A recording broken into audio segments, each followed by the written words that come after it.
Well, hi, Rob. Thank you very much for joining me on the Comic Week podcast. Thanks for having me. So, I'm of all the people I've gotten to talk to over the years, doing the interviews on various topics. You're one of the people near the top of my list for me being the most excited. I guess, the span of your career has touched upon things that have been very important to me, and not only in music and visual media. But you've created two projects that I think have been just absolutely outstanding.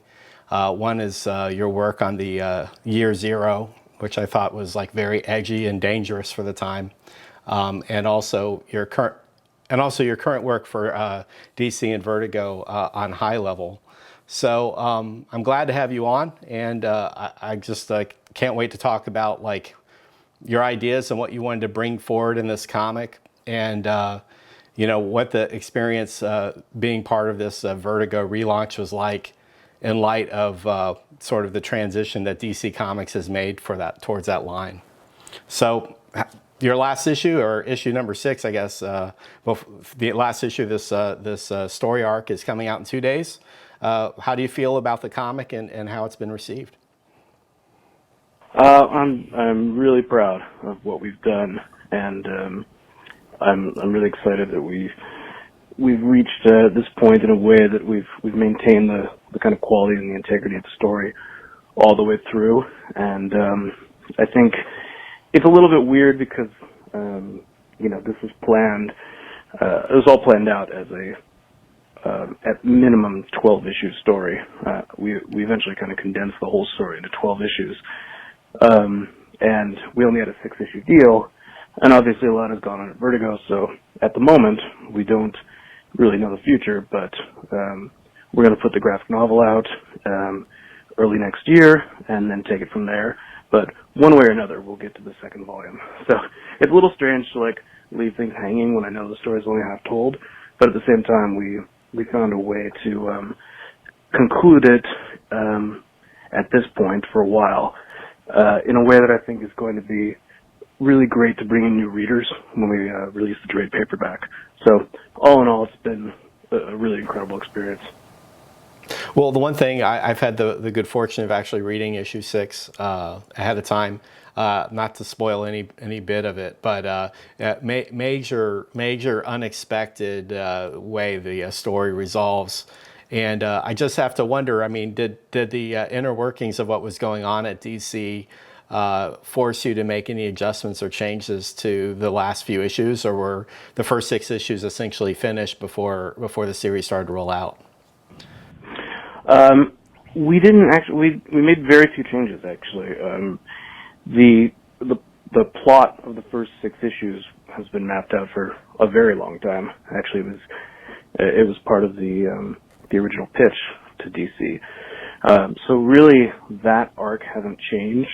The only thing that changed a little bit is the exact point where issue 6 ended. It was originally going to end a little bit earlier if we were going to continue on, as a monthly series.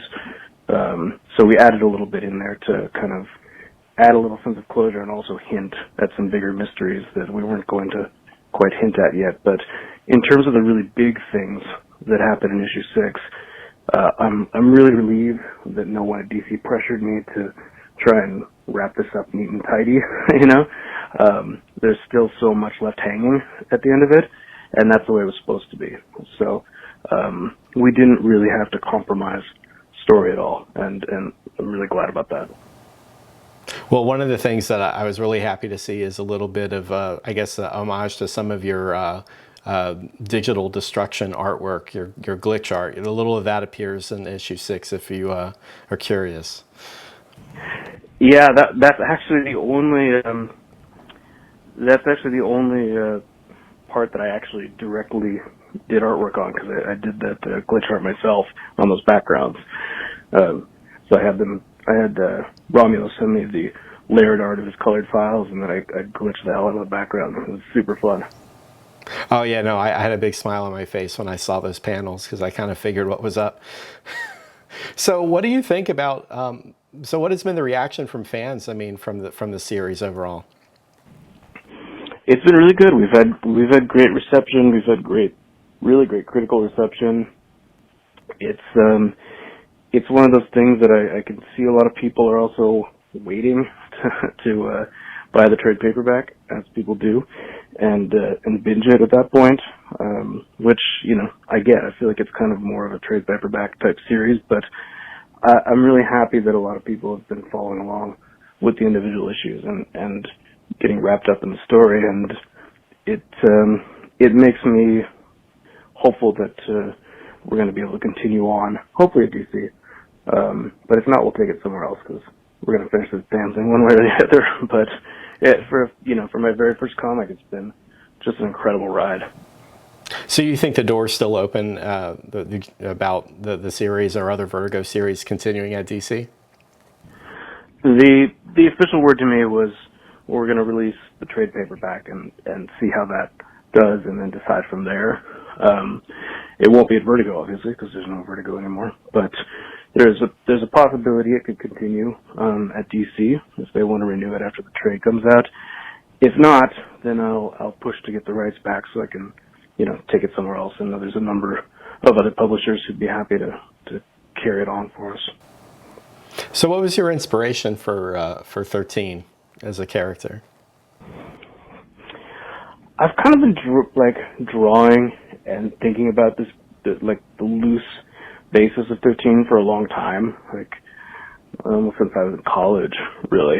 And it's morphed in various ways from a kind of more of a, I think originally it was more of like a badass tank girl type character, and over time it started to become a character that had a lot more of me in her. And I was in 2016, I was kind of throwing everything away in terms of life and traveling in an RV with all my stuff in storage with my wife, and we just went on this crazy adventure in the wilderness, living in the forest basically.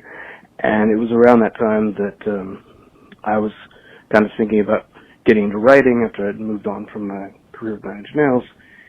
And around that time, one of the editors at DC, who was involved in the Vertigo relaunch, reached out to me and said that he was a fan of what we did with Year Zero, and asked if I had any story ideas. And it, just kind of all converged perfectly. And so I kind of evolved the character into a story that was very much about my own personal growth, but also about everything that's happening in the world right now, and where we might be headed, which is very much an evolution of what we were thinking about with Year Zero. In this case, it's much, much further in the future, and what happens if our path continues on this apocalypse of greed, as I call it. Yeah, well, that's the thing. It's like 13 as a character evolves from the beginning. She's sort of a scavenger, and she's not really all that interested in going on moral crusades. But by the end, I think she sees the imperative to change course. Yeah, and I hope that kind of becomes clear in that 6th issue of exactly where her journey was headed and why certain things happened and how they pushed her in certain directions, because I think at first, very intentionally at the beginning of issue 1, 13 was kind of a smart ass, overconfident character who thought she had the world figured out, and she thought she was she was the master of her own domain in a sense, and she didn't need anyone, and she didn't care about anything outside her own little world. And this whole journey has been a transformative process for her, not only breaking down the kind of walls of insecurity she'd put up around herself, but also making her realize that there are things more important than just your own selfish needs and desires. And that's something that I've gone through recently too, so that was something I wanted to write about. Well, one of the things, like I can see your RV trip life experience playing into the book, because one of the things I actually enjoyed about the book is at the end of each issue, you showed on this map, where her travels had taken her. and any great epic really is a road movie. I like the idea, and I like the idea that like these places had had weight, and that if the series was to continue, it was possible that we would see them again. We would come back, and that these cities would have many stories to tell. I enjoyed in issue number 4, for instance, when she goes to this sort of sex tourist destination, but it's different than what you'd expect, and you still had these like fanatical religious zealots and almost like the religious version of incels, doing their thing. You had a bunch of this monster that sort of was the law and order of the city. I just thought the world building was really incredible, and it must take a lot of effort to spell that type of thing out in a graphic medium. Well, one of the things that was hard about it actually was editing it all down, because I kind of, when I was conceiving all of this out in the woods, I was building out this whole world, and I did all the world building and mapped out where the story was going to go and all this stuff, and there was so much detail in it. When I actually got down to the reality of what a 22 issue a month comic means, it was heartbreaking at times how much I had to cut out.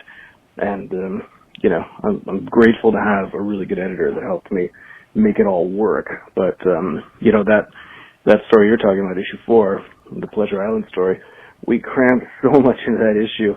I felt like I kind of wanted that to be like its own graphic novel, like a Sin City kind of neo-noir detective story thing. There was so much we could have done there.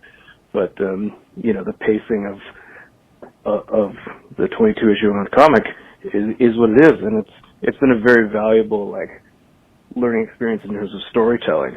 But there's definitely so much I want to go back into and dig into when we continue with future issues, and you'll definitely be seeing a lot of those places again.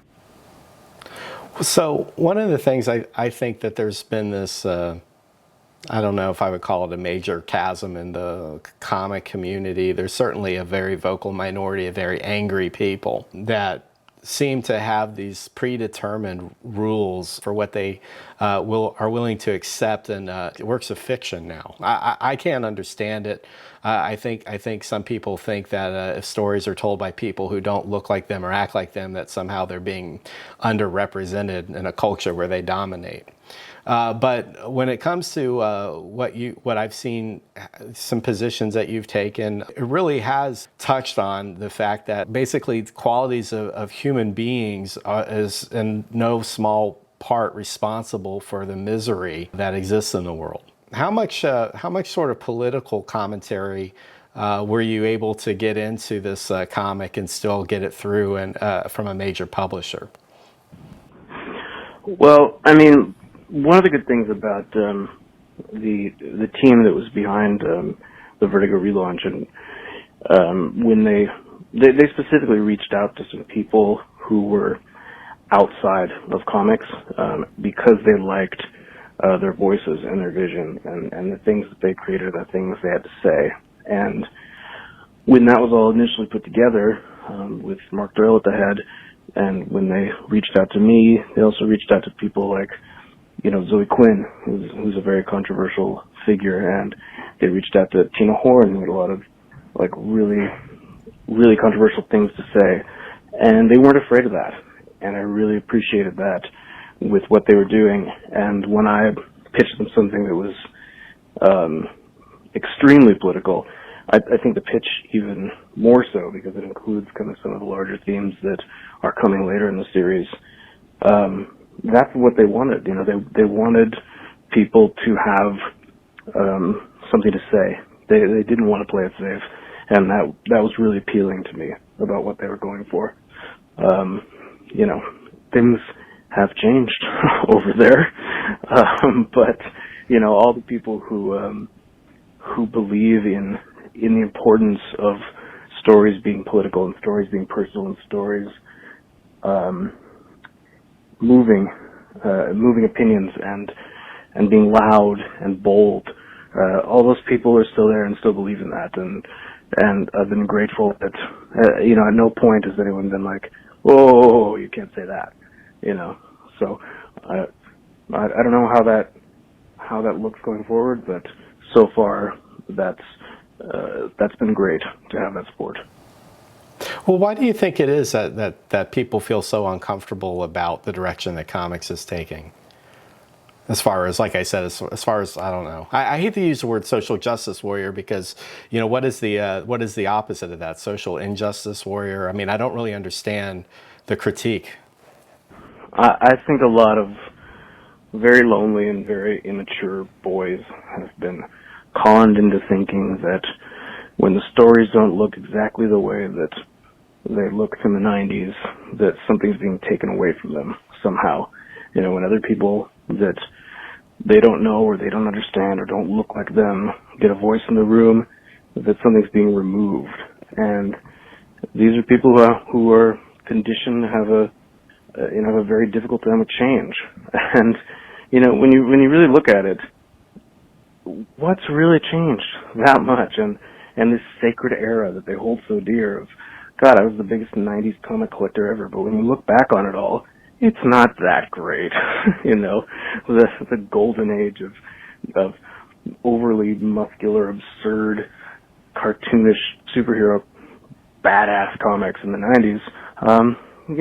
That stuff defined me as a teenager, but it's not who we are anymore. We grow and we evolve, and it's not like there's any shortage of awesome superheroes kicking ass anymore. There's just more people in the room, and I have such a hard time understanding it because, when I was a teenage boy, geek culture was so heavily gatekept around boys that when I went to comic conventions in high school and stuff, man, I would have killed to see a bunch of girls there, That would have been so cool. Girls like this nerdy stuff that I like, and now you go to a convention and it's at least 50% women. And I think that's, I don't know. I don't know how sad and internally angry and self-loathing you must be to think that's a bad thing, because it seems awesome to me to have more people involved in the thing that you love.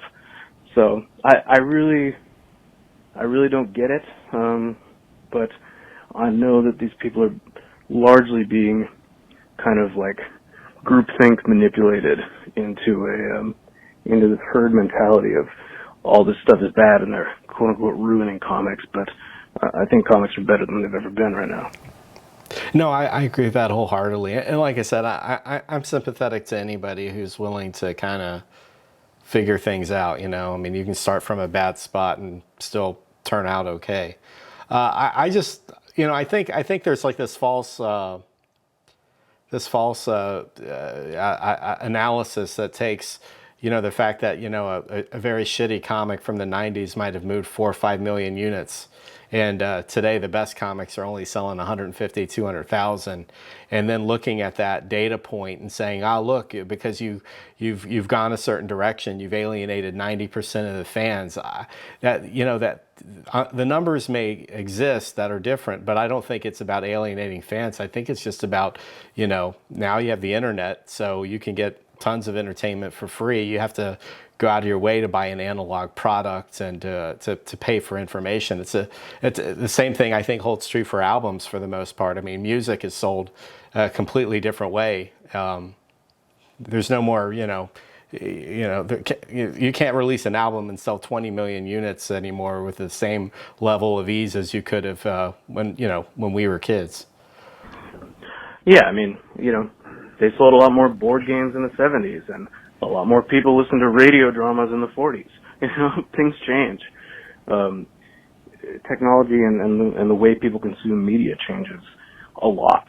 And I think, this idea that the sales markers of where things were in the 90s is somehow indicative of it being better is absurd when, to its fault, the comics industry has a lot of adapting to do when it's now competing with an infinite amount of instantly on-demand media in every format. And then you're like, well, why aren't more people waiting a month, to go out to a store and buy a piece of paper for $4 to get one part of a story? I think there's a lot of evolution to do there, but to blame it on the quality of the comics is crazy. Comics is going to survive one way or the other. It always has. And I think it depends a lot on how comics evolves. But, right now, yeah, it can't compete. It's really hard. But it's doing it by, having great stories right now. There's so many great stories out there. And there's more than ever before, which is awesome. I know, absolutely. But even from mainstream publishers, when you get to comics, I mean, it's like listening to a song, and then after every verse, there's a commercial for crackers or something. It's,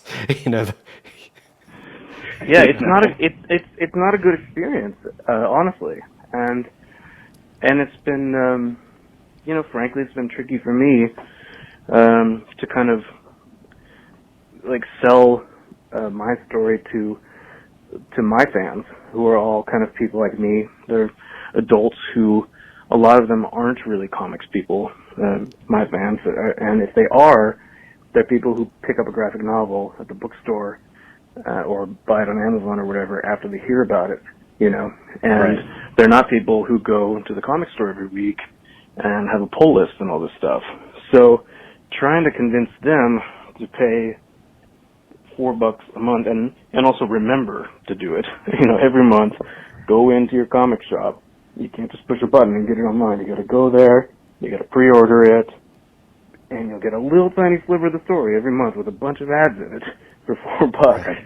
When they all know that they can just wait, and get the entire thing in a much better format for $12 later, and, I'm guilty too.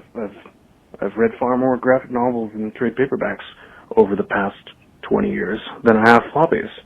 So, there's something to be said there about how we move forward and, knowing the types of audiences that we want to speak to and how they consume media, and just starting to be realistic about that.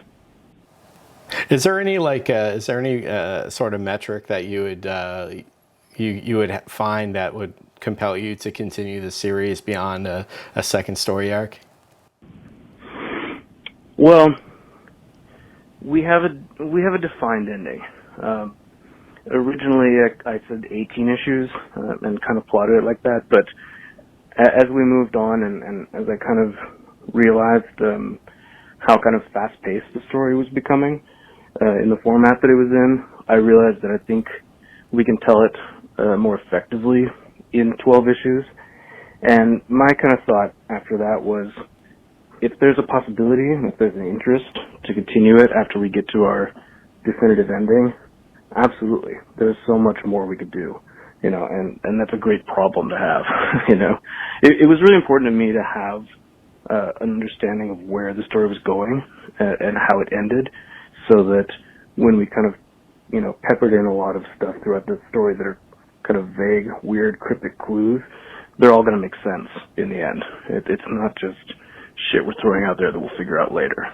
So it's really important for me to have an ending, but that doesn't mean that that has to be the ending of the property and all the stories we have to tell.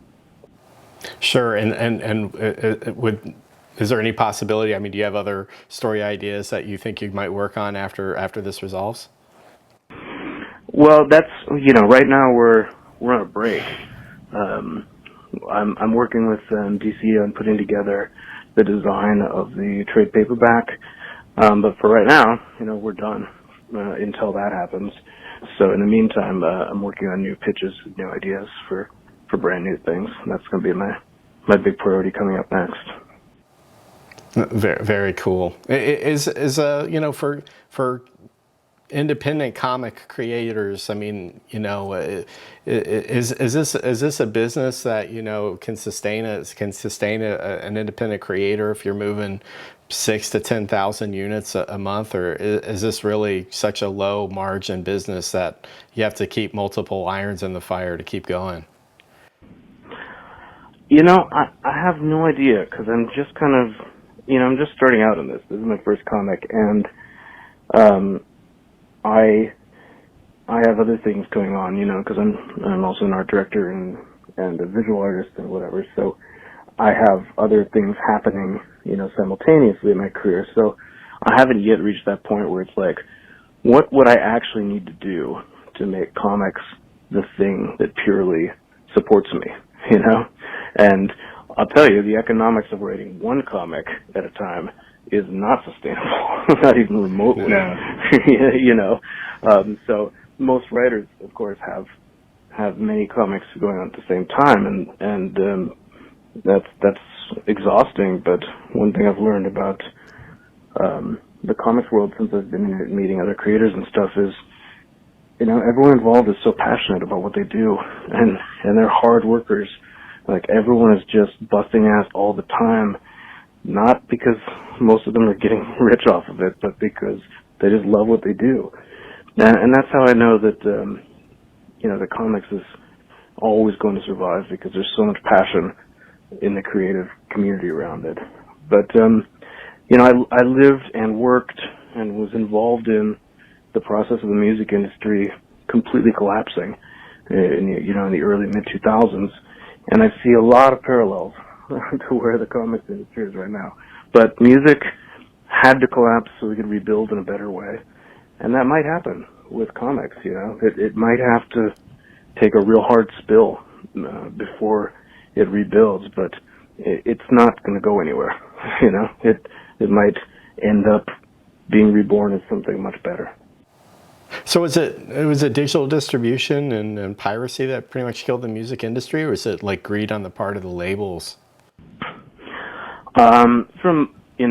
It depends on who you ask, but from my perspective as someone who went through it from a very progressive and adaptive standpoint, with Nine Inch Nails and all the things that we did to try and figure out where consumption music was heading, in my opinion, it was very much the corporate labels refusing to adapt and being so stuck in an old business model, and their decision was, instead of realizing that consumption was changing and changing their distribution models, they decided to call all their fans criminals, and fight it really hard. And that led to a complete collapse. And when new people rebuilt it and understood the value of streaming and how, where the money was in music was changing, it's a lot better now. We have a thriving music industry now, so I really think the giant corporate interests that are really stuck on the way things used to be are the real danger here. So where do you see the parallel for comics? I mean, I guess, you have Disney owning Marvel now, and they have a multi-billion-dollar movie machine that the comics seems almost like a secondary business, like an IP business, really. I guess DC has the same issue. Do you see it more as the industries that own these this publishing model are looking for other avenues to make money and aren't really promoting the books themselves the way they should? Yeah, I don't think they've yet confronted the changing ways that people are consuming media and figured out how to adapt comics into that. When you're still pushing, as we just talked about, the go into your comic store and buy a $4 individual issue with a bunch of crappy ads in it every month model, and then wondering why you aren't building more comics fans, you can't. You're going to have to let go of some things, and there's going to be some collateral damage along the way. But that depends on how much every part of the industry, from retailers all the way up to the corporate end, are willing to adapt and willing to change where the money's made and how it's made and who the audience is. Because if you don't change the consumption, you're never going to get all those new readers. And it's wild to me that, comic book movies have never been bigger. They're the biggest thing on earth, and yet they're struggling to sell comics. Like, the only explanation there is the resistance to redo the way comics are distributed and sold, to adapt to the audience of people who are out there go can't wait to see the next Marvel or DC movie. You know? So there's an audience there, but you know, the industry is still stuck in the 90s, and it's not talking to this new audience in the way that they want to be talked to, and that's what has to change. Well, one of the things that I see, and I don't know, maybe you've seen this yourself, I just think the distribution model where it comes down to the serialization of these books, it seems like the collectors and retailers and maybe the distributors are willing to promote #1 issues or variant covers or things like that.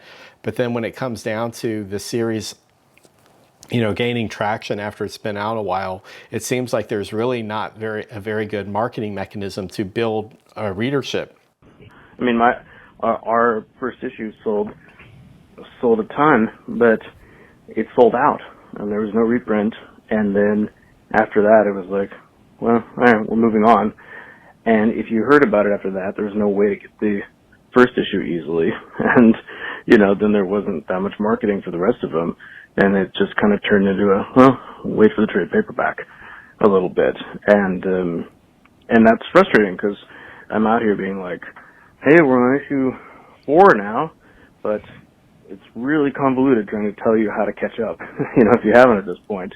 And part of me just wants to say, you know what, guys, just wait for the trade. Honestly, like, they've made it so difficult. Just wait for the trade. And it sucks because, like, I love comic stores so much, but the direct distribution model is not helping anyone right now. When I got into comics as a kid, it was because I was on a road trip with my family, and we stopped for gas somewhere in the middle of nowhere, and I was bored. And I was at a store, a gas station store, and they had a spinner rack there of comics. And I knew Spider-Man from cartoons, whatever, but I'd never read a comic, and I said, oh, I'll pick up this. It was a Spider-Man annual. And I read it on the road trip, and I got hooked, you know, because it was there at a place that I was already at. You know, I didn't have to go specifically to a comic shop. And the result was I got so addicted to comics that I was a regular at my local comic shop all the time for the next decade, you know, with a pull list and everything. But when you don't have those, those fingers out there to bring people in, when it's exclusively limited to specialist shops, I don't understand how people can wonder why there aren't more new audiences coming in. Like, I don't understand why when everyone walks out of Avengers, there isn't a pop-up comic shop in the movie theater. You know, all those kids are ready to try comics, and they can't unless they go specifically out to a comic shop. And the fear that that's going to kill comic shops, I think, is backwards, because once you get hooked, you're stoked to go to a comic shop. It's awesome, you know, but you got to get hooked somehow. Well, absolutely. And if you look at your typical comic shop, I mean, they'll order whatever's on their pull list and then maybe a couple extra copies. But you even take something like the summer event with X-Men, you know, House of X and Powers of 10 from Marvel. You know, this is like a major reboot of X-Men. And the way Marvel's distribution worked through Diamond, the retailers had to come up with their orders for the first 3 issues before the first issue came out. And as a result, the first 3 issues sell out. There's no way for people to get the comics on the Wednesday or Thursday they come out unless they pulled them. And I don't know how you build audiences that way. Yeah, I mean, I have no idea, and it's been really enlightening watching it from the creator end, where, you know, I have my local comic shop down the street, and I go in there and talk to them, and they were, you know, I was talking to them because I did a signing there on the release date of our first issue, and they were kind of like, you know, well, you know, we want to have enough copies for the signing, but we don't really know. And I was like, guys, I get it. You have to pay for every unsold copy, so just don't order too many. If you run out, you run out. It's okay. And like, they were so relieved that I understood how it worked, you know, because these guys are doing their best to figure this out, and they're always doing this guesswork of how many issues to order.